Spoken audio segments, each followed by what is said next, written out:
Graças a Deus, graça e paz a todos. Nós vamos a mais um estudo em Atos dos Apóstolos. Hoje, a lição de número 13. E nós vamos trabalhar então aí Atos, capítulo 15, né?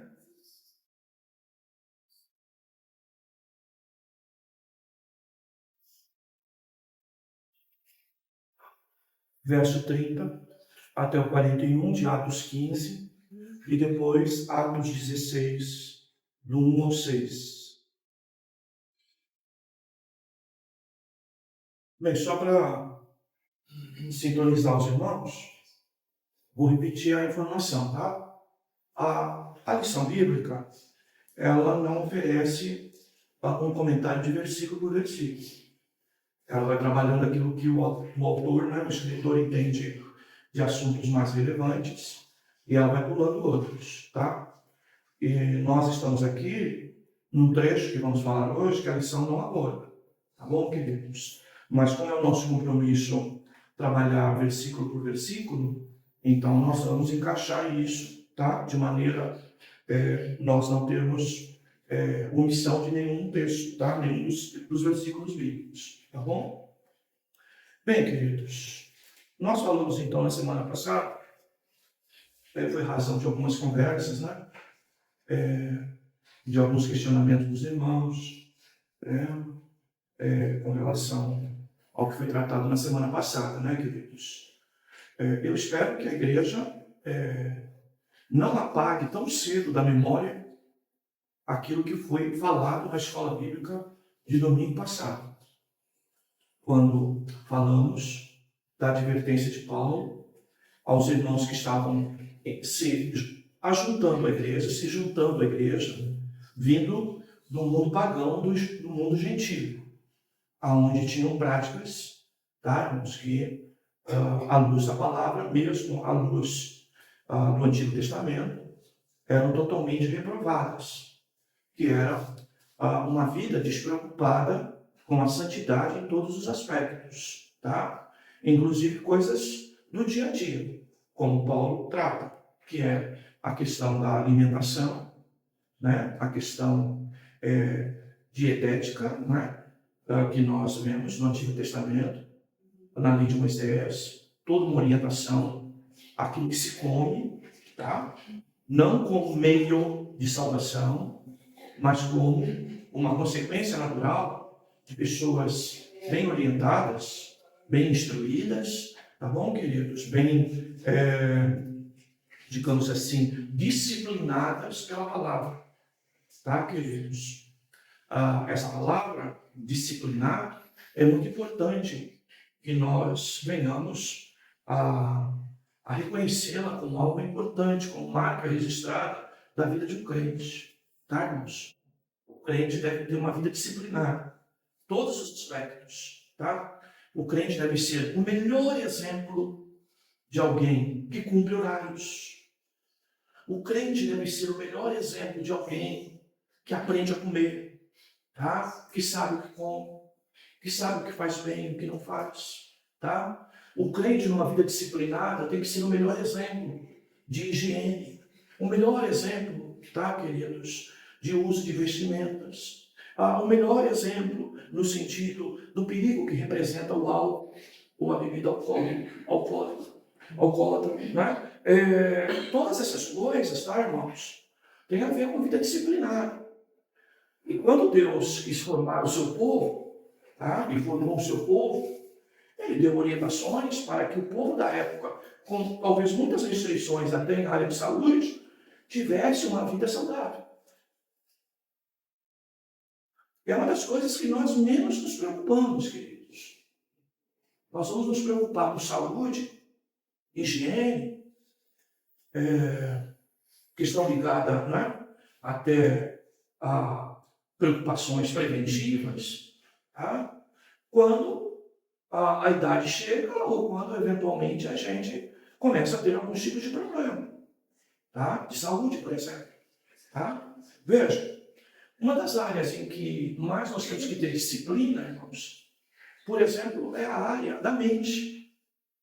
não só o Antigo Testamento, mas o Novo, ele faz uma série de advertências para que a gente cuide da nossa mente, para que a gente cuide das nossas emoções, da nossa razão, do nosso intelecto, da nossa parte cognitiva. Grande parte de nós, irmãos, que viemos de modelo pentecostal, a gente nunca foi incentivado a ler. E não é ler um versículo aqui na escola bíblica dominical, mas é ler. Quantos dos irmãos queridos têm adquirido os livros do encontro teológico e sequer foi capaz de dar, né, a leitura de um capítulo? Não são poucos, são muitos, que não passam nem perto do livro. Como que você quer saúde mental se você não faz isso? Se você não faz um exercício de leitura? Como que você quer chegar na idade mais avançada, tá, irmãos? E não ter saúde mental? No mundo hoje, irmãos, em que nós vivemos, tá? Um mundo doente, tá? Que não é só mental, mas é também emocional. Mas tudo isso ligado ao campo da alma. Então, amados, também falamos bastante sobre a vida, não só de mesa, né? Como já dei uma palestra aqui uma vez, cama, mesa e banho. Foi uma das palestras em encontro de casais, né? Ou seja, banho, higiene, né? Mesa, comunhão, e cama, sexo. Quantos de nós, irmãos, temos dificuldades nessa área para conversar sobre esse assunto?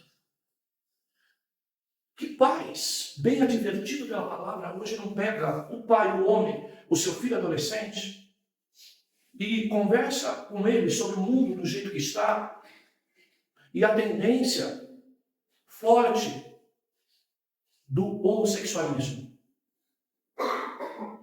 Eu pergunto, qual é o pai crente que faz isso, pega um filho jovem, adolescentezinho, e conversa sobre isso? Então eu pergunto para os irmãos, o que a gente faz na igreja tendo essa faculdade aqui, que é a palavra de Deus?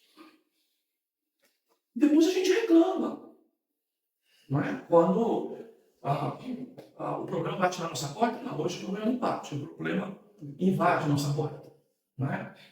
Então, queridos, nós precisamos acordar. Como falamos na semana passada, os riscos que casais hoje correm se não conversam sobre o assunto. Se administram como normal o desinteresse pelo leito conjugal, pelo sexo. E passando alguns anos de casamento, nós vamos vivendo, não é, irmãos?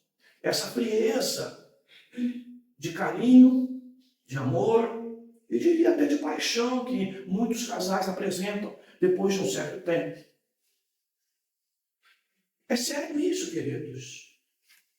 Porque grande parte das nossas esposas hoje estão expostas ao mercado de trabalho. Antes a mulher, eu entendo, era até mais protegida pelo fato de ser do lar. Então, a mulher casada, de alguma maneira, ela ganhava uma proteção que o próprio lar lhe dava. Mas hoje em dia, irmãos, a mulher saiu da luta para trabalhar, tendo contato com todo tipo de pessoas. As coleguinhas que falam da relação sexual fora do casamento como algo normal.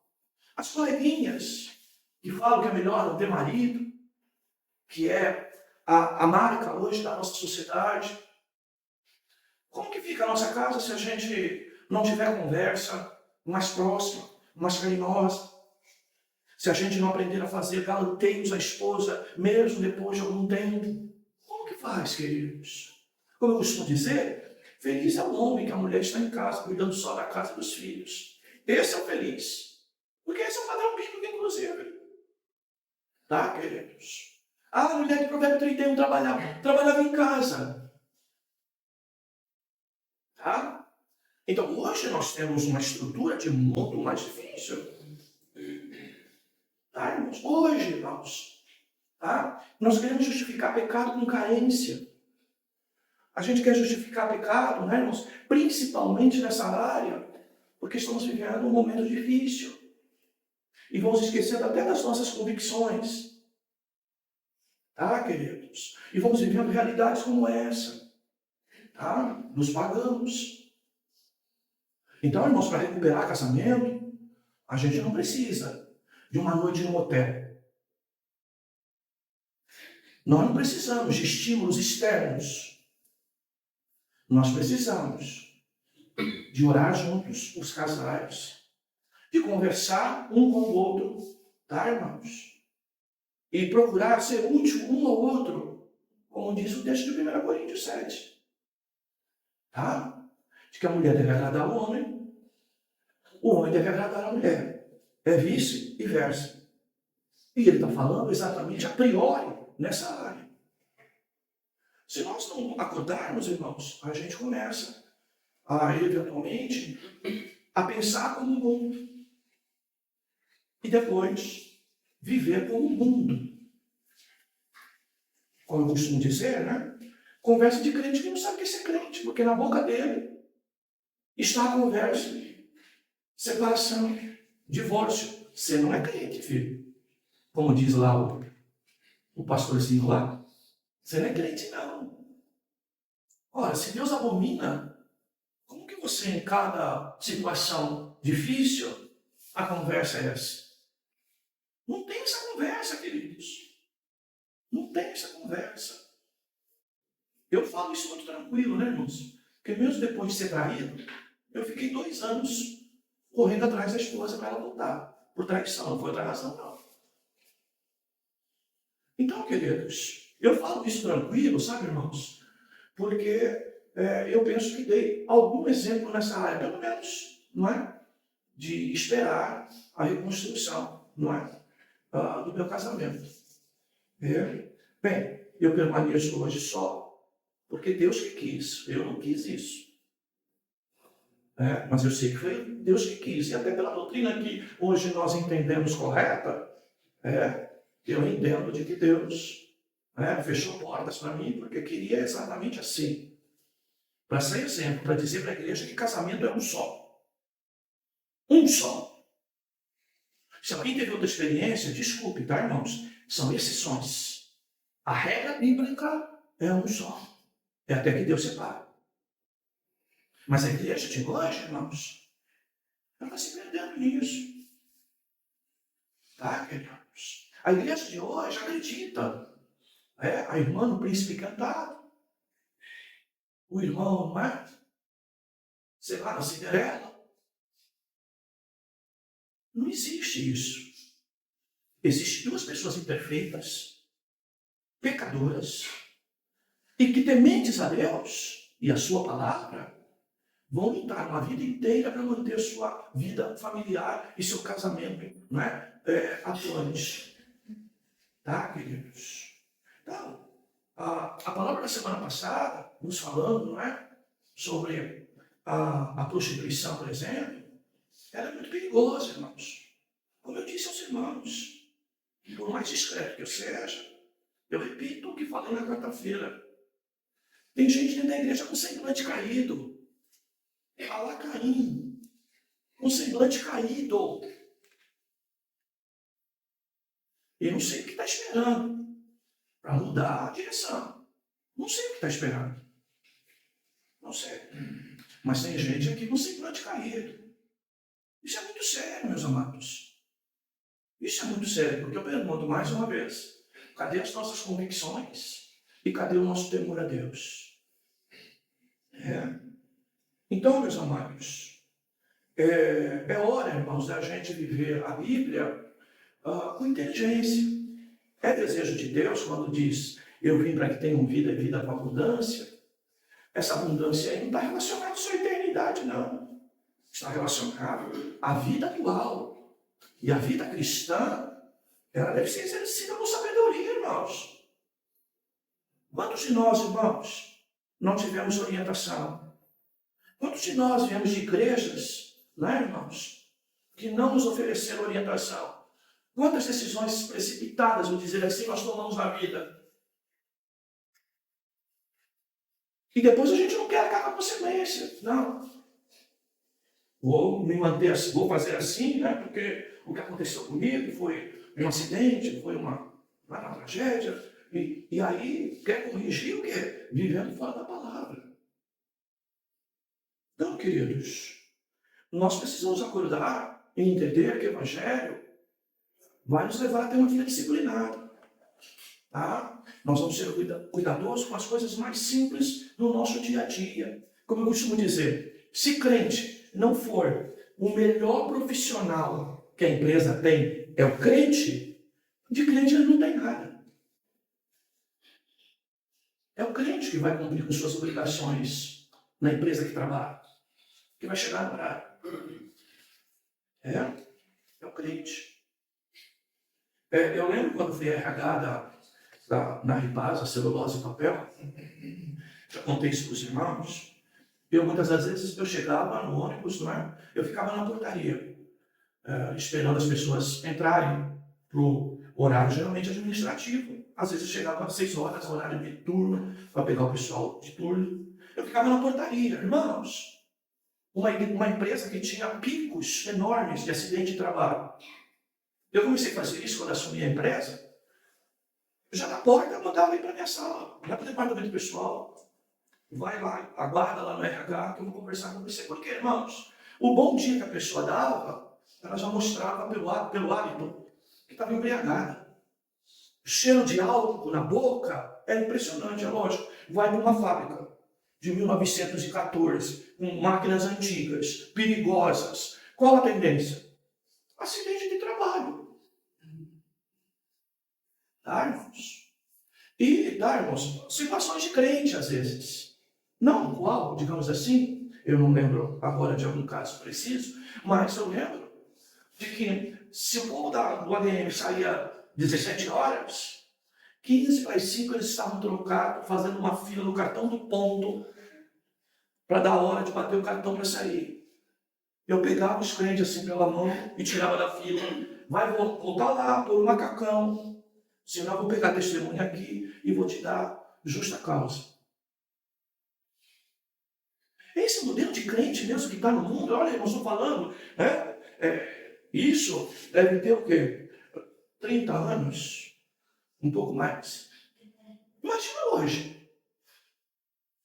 Imagina hoje, queridos. Então, irmãos, crente não é matador de tempo. Crente não é ladrão de patrão.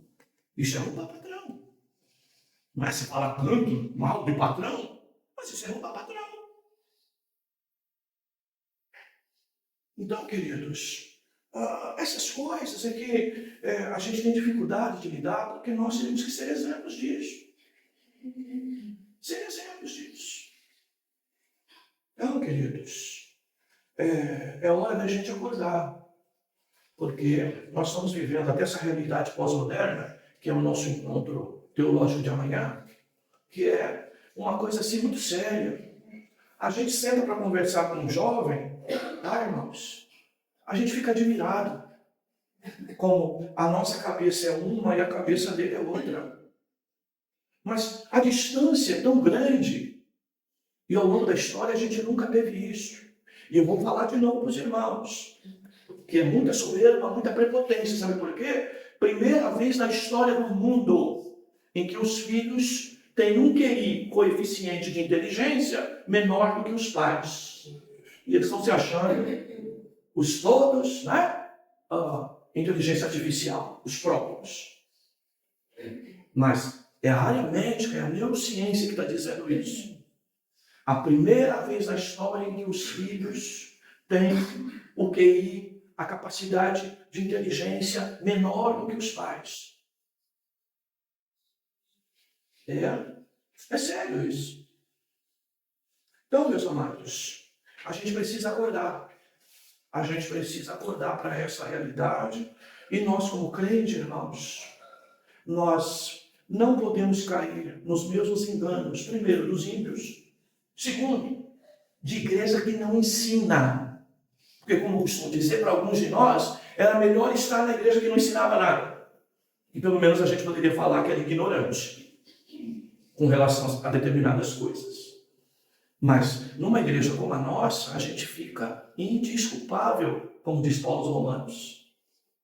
Indesculpável. Então, queridos, eu estou falando assim, né? Pedi muita graça a Deus, né? Incomodado com a palavra ainda da semana passada. Muito graça a Deus para eu falar, não é? Como converso com os meus netos, não é? Calmo, com uma voz um pouco mais menos catarinense, não é? Catarinense delicadamente, fala alto mesmo, né? Para que os irmãos percebam, tá, irmãos?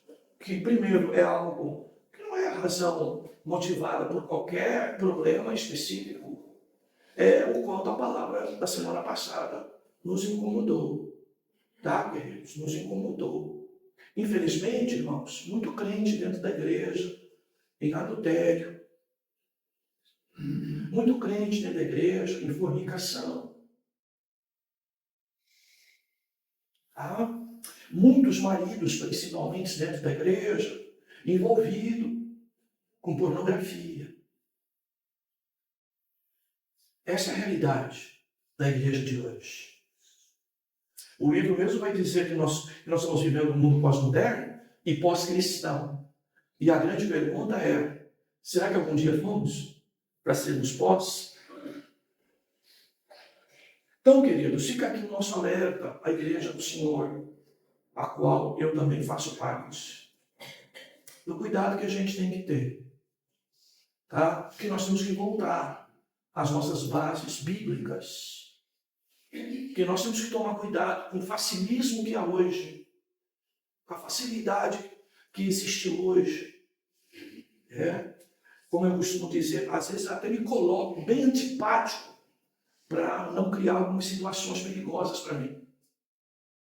Bem antipático, cara fechada, sabe? Para me tornar, ter algum tipo de proteção. Mas mesmo assim, hoje em dia, essas coisas não resolvem.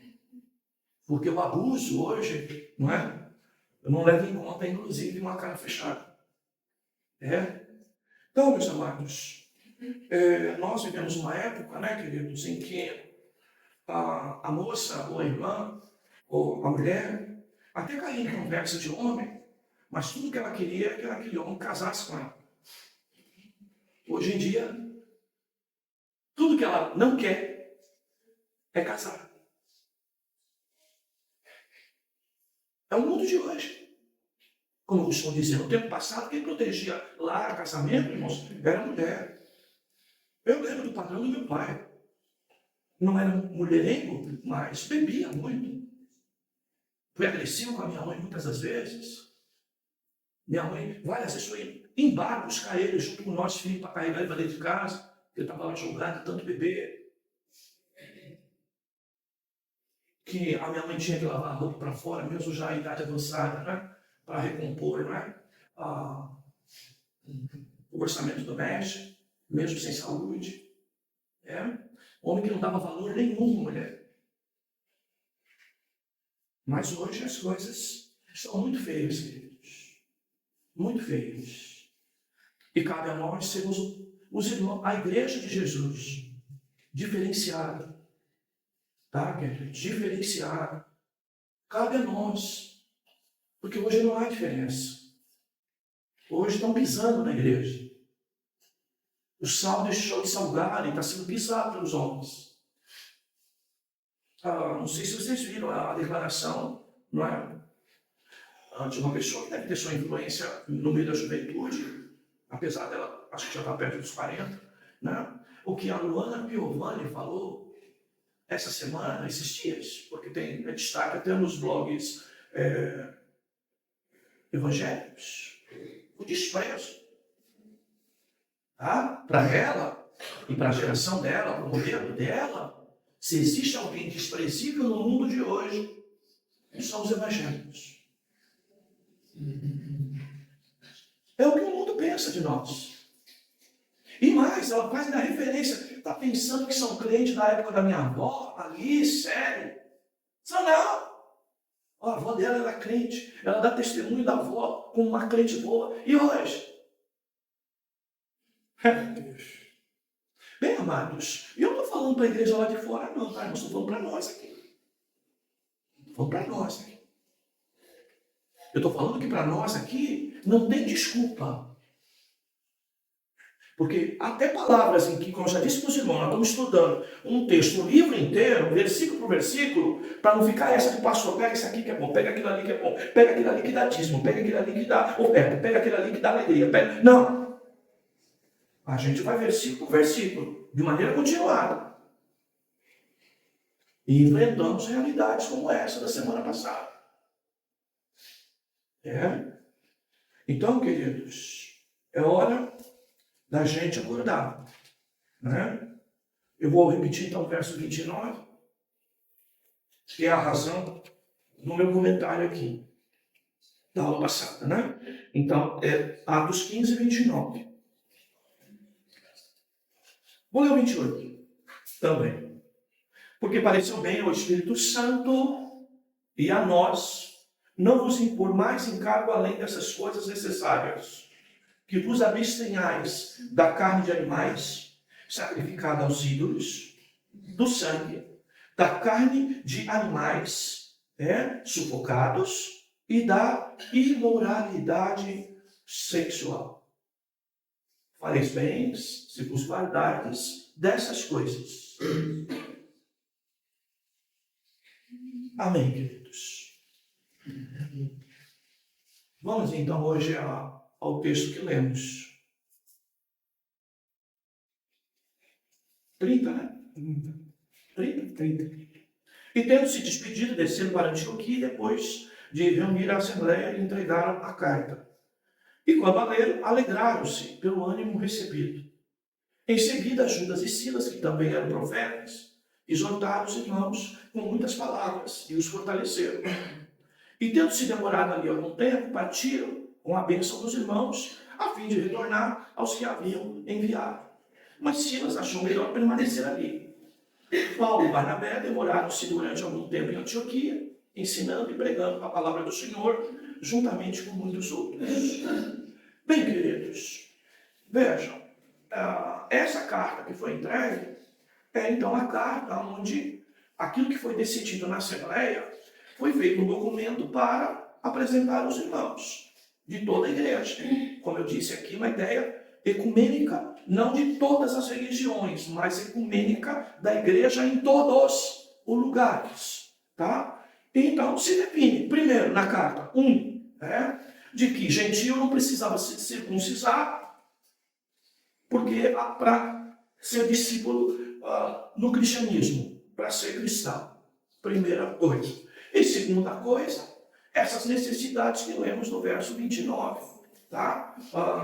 Que lemos no verso 29. Isso foi apresentado. Como que a igreja recebe isso? Olha só, queridos. A igreja lê o verso 31 e recebe isso com alegria, tá? Alegraram-se porque estavam sendo animados, tá? Então veja, que interessante. Esse assunto que abordamos com os irmãos aqui, lá na igreja, eles receberam com alegria e animados para servir a Deus, tá? E é isso que você deve receber a palavra de hoje. Por mais que ela pareça, irmãos, tá, queridos, uma palavra que, lógico, como diz Gálatas, Paulo aos Gálatas, vamos ter que crucificar a carne, tá? Mas vejam, esse é o resultado da palavra lá na igreja. Alegraram-se, animaram-se, tá? A palavra de Deus tem que gerar ânimo. E esse ânimo aqui, irmãos, é ânimo espiritual. É ânimo para servir a Deus melhor. É ânimo para andar segundo a palavra de Deus. Mostrar alegria por ter uma vereda para caminhar na palavra. Tá, queridos? Porque a igreja sem vereda, igreja sem palavra, tá, irmãos? A gente fica livre para fazer o que a gente quer. E a nossa vida não pertence mais a nós. Pertence a Deus. Queridos. Seguindo. No verso 35, nós vamos observar aí que Paulo e Barnabé demoram-se algum tempo em Antioquia. E eles se dedicavam a ensinar e pregar a palavra do Senhor, juntamente com muitos outros. Eu gosto desse texto aqui, irmãos, não sei como está a tradução de vocês aí, se ela trabalha as duas palavras, ensinando e pregando. Tá, queridos? No original bíblico, a palavra pregar, não é? Ela não está desassociada totalmente de ensinar. Mas a ideia de pregar, biblicamente falando, irmãos, é anunciar Cristo. É falar da obra salvadora em Cristo Jesus. É explicar e mostrar para as pessoas aquilo que a gente chama de teologia da cruz. Aonde ali na cruz, Jesus morre no nosso lugar. Então ele paga o preço por nós. Ele ali é a propiciação, ou seja, ele recebe toda a força da ira de Deus que era para todos nós, recai sobre Cristo. Ali Cristo paga então o preço dos nossos pecados. Cristo ali então derramar o seu sangue cumpre com a lei ao dizer que sem derramamento de sangue não há remissão ou pagamento de pecados. Cristo então é o nosso substituto. Então é nele a fé, na obra dele, no que ele fez é que nos dá a salvação. Tá? Porque ainda tem crente hoje na igreja, que a salvação depende daquilo que ele faz. Não. Aquilo que você faz diz se você é crente ou não é. Mas não o contrário. Tá, queridos? Então, esta é a realidade. Então a palavra pregar aqui tinha a ver muito com isso. Com a teologia da cruz. Tá?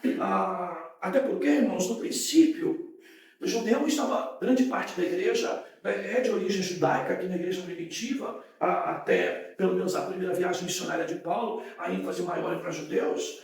E o que nós vamos ver aqui, irmãos, tá? É muitos ainda acreditando na sua própria obra, em cumprir a lei. Tá?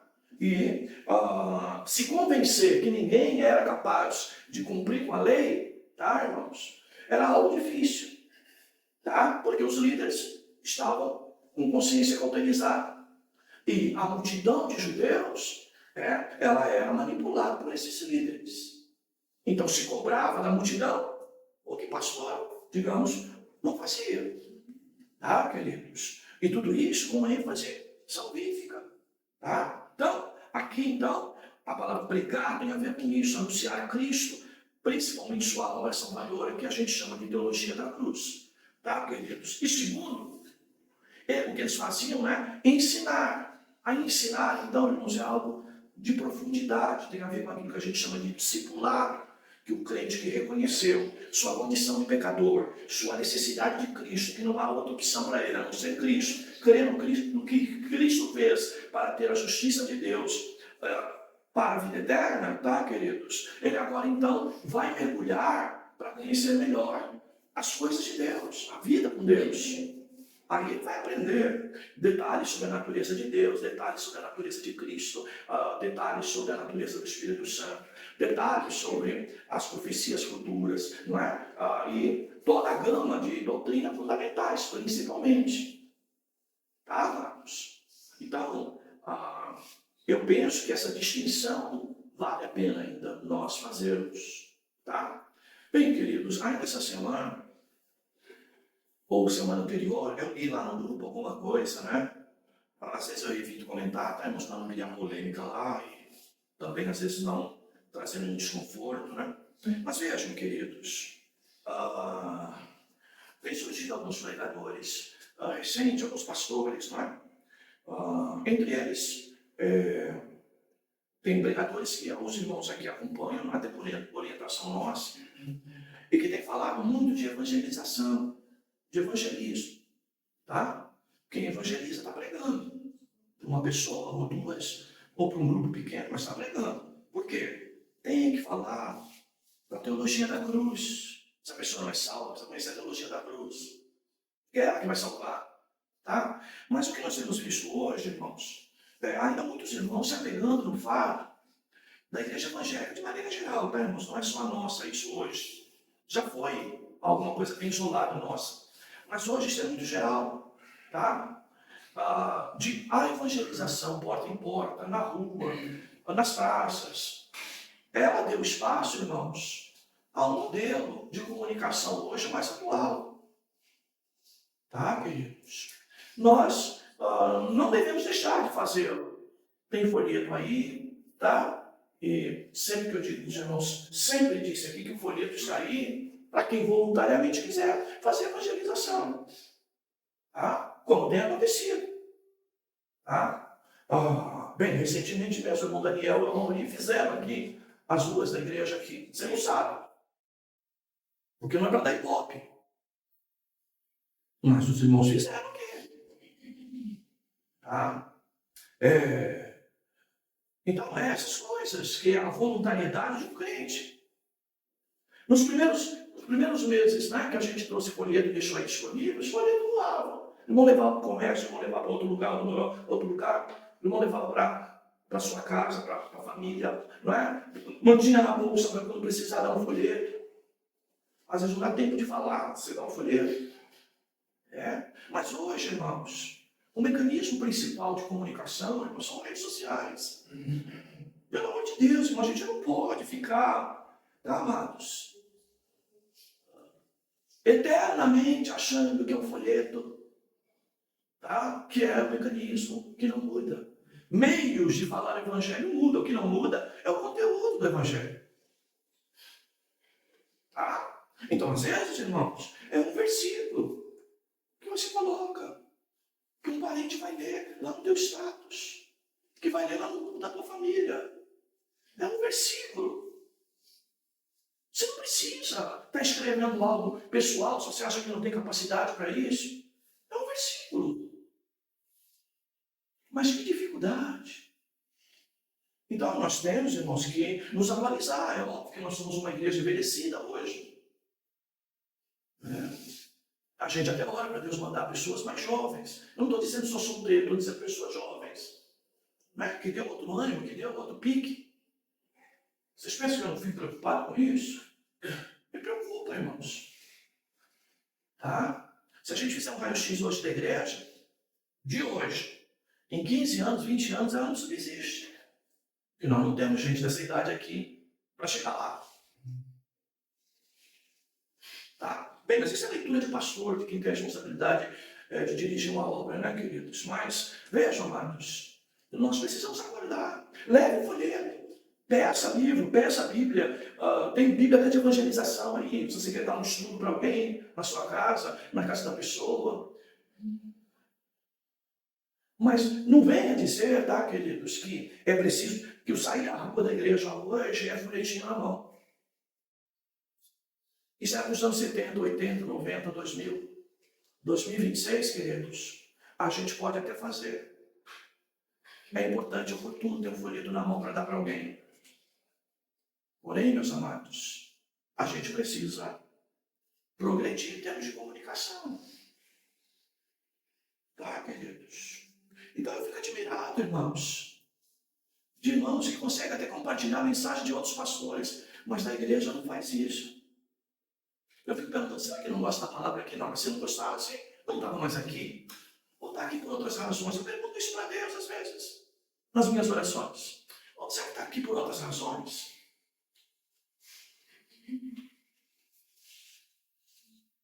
Então, são essas coisas. Tá, irmãos? Então, ensinar e pregar com distinção.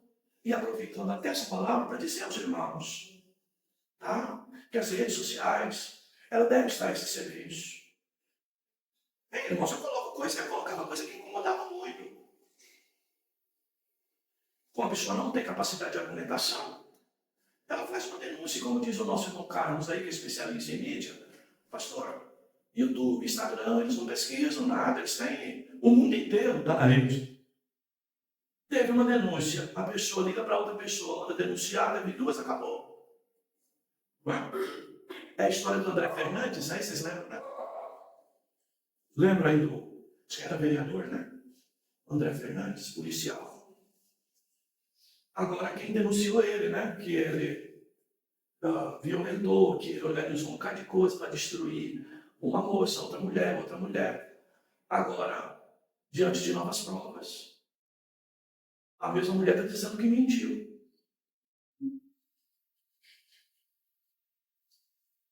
Irmãos.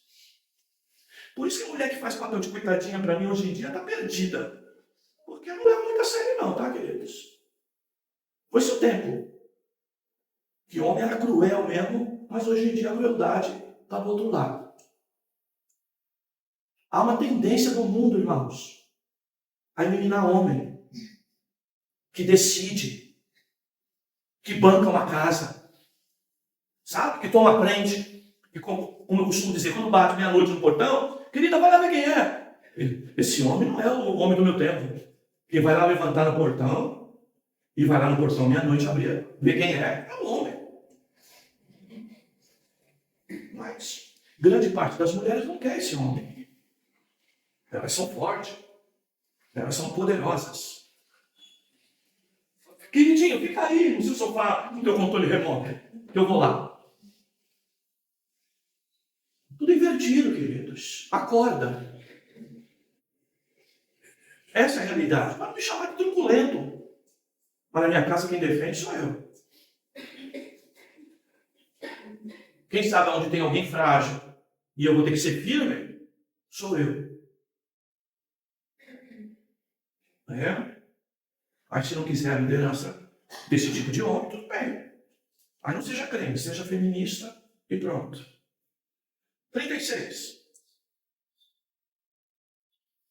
Decorrido alguns dias, Paulo disse a Barnabé: vamos visitar os irmãos em todas as cidades onde anunciamos a palavra do Senhor para ver como estão. Olha só, queridos, que coisa boa, né? Paulo voltou nos lugares. A viagem missionária foi de ida, mas foi também missões na volta, repassando nas igrejas. Então a ideia, mais ou menos assim, que a gente fala assim: foi pregando, voltou ensinando. Foi pregando, voltou ensinando. Tá, queridos? Eu lembro da minha época, né? De Assembleia de Deus, dos anos 70, né? Em que o pastor vinha, não é? Primeiro, para construir uma igreja. Então, era um pedreiro, era um mestre de obra, que vinha para levantar o prédio e montar a igreja. Aí construía a igreja, aí o pastor tinha que ir embora. Aí vinha um evangelista para encher a igreja, não é? Porque o evangelista, então, ele produzia, não é? Os movimentos de grande massa para vir para a igreja, para encher o templo que foi construído. E depois, tinha que mandar o pastor para vir quem? Um disciplinador, um doutrinário. Tá, queridos? Eu acho que a gente sofre um pouco isso aqui, né? Mas eu já tentei com os obreiros daqui, a gente não tem perfil para isso, né? O perfil nosso aqui é de ensino. E talvez mais evangelista sou eu aqui do que os que eu gostaria que pregassem, mais ensinam. E era o que eu gostaria, né? Até porque da idade a gente vai perdendo um pouco o pique, né? Então, veja, ia, não é? Pregando, voltava, ensinando. E Barnabé queria levar também João, chamado Marcos, mas Paulo parecia mas para Paulo não parecia não fazer sentido levar consigo quem desde a filha havia se afastado deles e não os acompanharam no trabalho. E a divergência entre eles foi tão grave que separaram um outro, Barnabé, levando Marcos consigo, navegou para Chipre. Mas Paulo, tendo escolhido Silas, partiu confiado pelos irmãos à graça do Senhor. E passou, então, pela Síria e Cilícia, fortalecendo as igrejas. Ok, queridos? Então, veja, aqui nós temos algo em que muitos irmãos pastores abordam, às vezes até em questões de reunião. Nós participamos bastante de reunião de pastores, né? Assunto que geralmente é falado, né, irmãos? E nós falamos na quarta-feira, né? No texto que lemos na quarta-feira, né, nós falamos sobre isso. Muitas das vezes, irmãos, no trabalho na igreja, a gente pode ter problema. Uma coisa que crente tem que entender. Não é porque a gente é crente, irmãos, que a gente não tem problema de relacionamento um com o outro. Isso pode existir, querido. Tá? Pode existir coisas que a gente não concorda. Às vezes, por mais simples que seja, pode ter alguém um pouco mais armado com a outra pessoa e às vezes prefere até se afastar. Porque não gosta do modelo, não gosta da proposta, não gosta do jeito. E se afasta um pouco. Isso não há problema nenhum, tá, irmãos? A gente tem que amar todos, conviver com todos. Mas a gente não precisa ser próximo de ninguém. Tá, irmãos? Essa intimidade basta a nossa casa. Basta os nossos. Tá, queridos? Basta aos nossos. Tá? É que nem irmão crente, né? O modelo de hoje, o irmão crente tem amiga,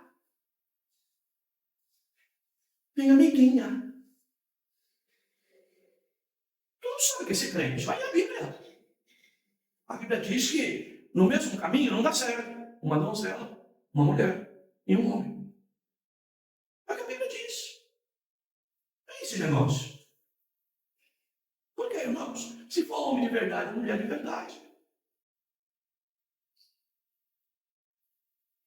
O que vai acontecer?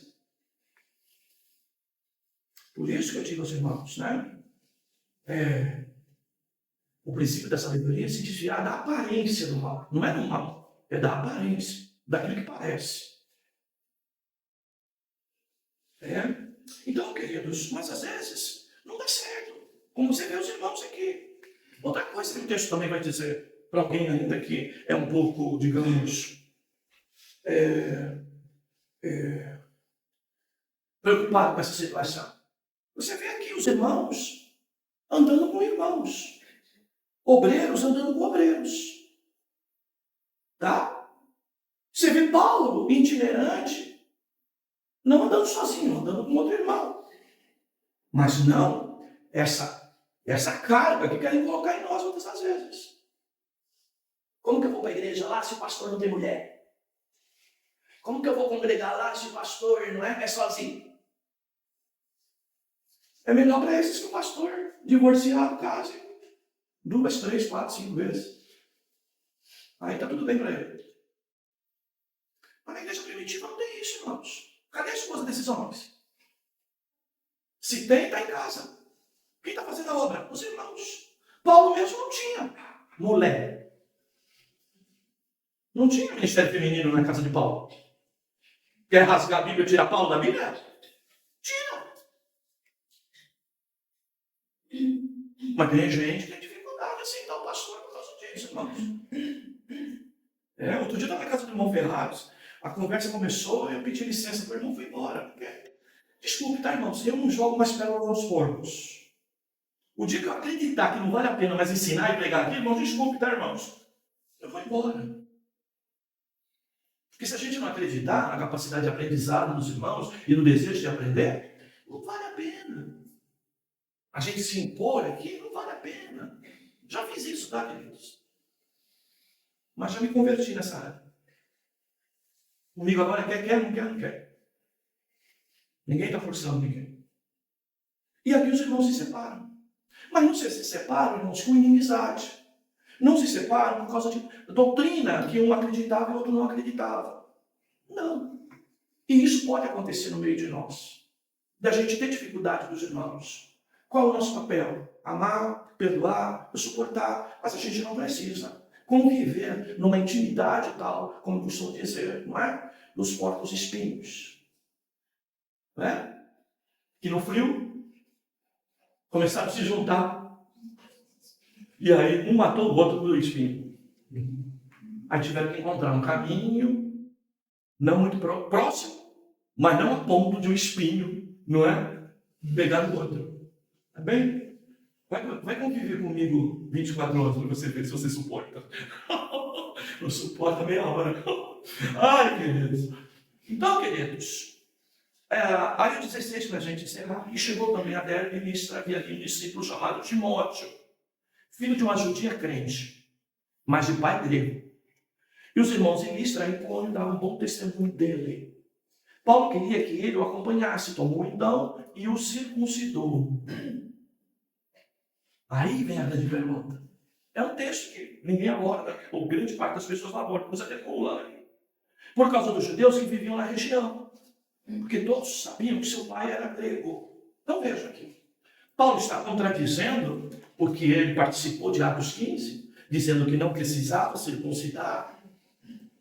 O que Paulo está querendo dizer aqui? O que ocorre aqui? Bem, aqui não é pressão judaizante que está levando Paulo a circuncidar Timóteo. Tá? Mas aqui, irmãos, há um problema de origem, em que Timóteo é filho de judia e de grego. O pai era grego, mas a mãe era judia. E a ênfase era o pai, para promover essa sua entrada no judaísmo. Né? No judaísmo, né? Então, aqui o que Paulo faz?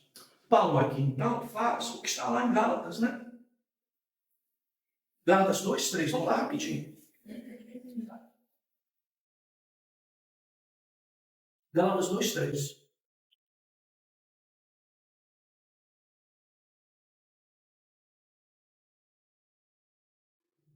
Essa é uma palavra, mas tem outra também. Mas nem mesmo Tito, que estava comigo, foi forçado a circuncidar, embora fosse grego.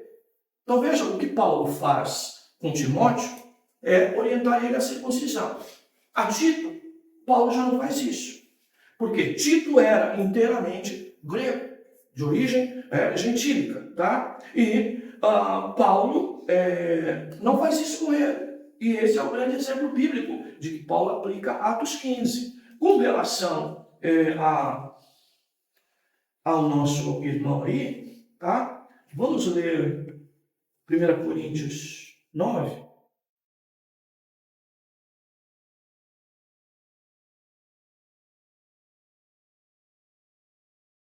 No 19 a 23. Então, olha o que Paulo faz com Timóteo, que a princípio está com ele ainda, pregando numa região bem judaica. Tá? Mas ele era filho de mãe judia. Aí ele diz aí no 19, é o que Paulo aplica. Pois sendo livre de todos, tornei-me escravo de todos, para ganhar o maior número possível. Para os judeus, tornei-me judeu, para ganhar os judeus. Para os que estão debaixo da lei, como se eu estivesse debaixo da lei, embora eu não esteja, para ganhar os que estão debaixo da lei. Para os que estão sem lei, como se estivessem sem lei. Tá? Não estando sem lei com Deus, mas debaixo da lei de Cristo, para ganhar os que estão sem lei. Para os fracos, tornei-me fraco, para ganhar os fracos. Tornei-me tudo para com todos, para que todos os meios virem salvar alguns. Então veja, a circuncisão de Timóteo não tem por objetivo uma prática de causa para a salvação. Mas, assim como Paulo, Timóteo então é circuncidado para ter o seu espaço junto aos judeus mais franqueado, para ele pregar para este povo. Tá? Então, não era pecado circuncidar. Tá? Desde que eu não usasse isso como meio de salvação. Mas quando eu uso como meio para ganhar outros, para evangelizar outros, principalmente judeus, para evangelizá-los para Cristo, então Paulo autoriza a fazer isso e orienta a fazer isso. Tá, irmãos? Sempre entender o que é causa e o que é consequência, o que é causa e o que é consequência. Tá? Veja, nós não cumprimos a lei para a salvação, mas se somos salvos, vamos viver de acordo com a palavra. Né? Efésios 2, 8, 9, 10. Né? Bem, 4. Isso por causa dos falsos irmãos, olha lá, que habitavam se intrometidos e secretamente vieram espiar a tal liberdade que temos em Cristo para nos escravizar. Nós nem por um momento cedemos ou submetemos a eles para que a verdade do Evangelho permanecesse convosco. E aqueles que pareciam ser importantes, ainda que o tenham sido no passado, isso não importa, pois Deus não considera a aparência humana.